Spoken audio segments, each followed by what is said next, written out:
অনেক বাবা মা কষ্ট নিয়ে বলেন, আমরা তো কম কিছু দিইনি, তবুও কেন সন্তান কথা শুনছে না?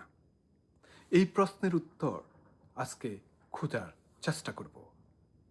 আমাদের আগে দোষারোপ নয়, বোঝার চেষ্টা করতে হবে।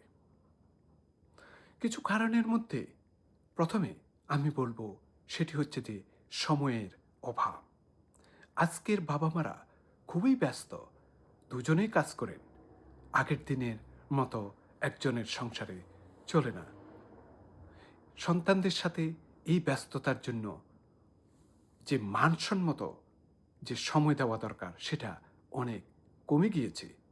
সন্তান ভাবে কোড এন্ড কোড আমাকে শুধু আদেশ করা হয়, কিন্তু শোনা হয় না। ভালোবাসার ঘাটতি থাকলে কথা মানার আগ্রহ কমে যায়।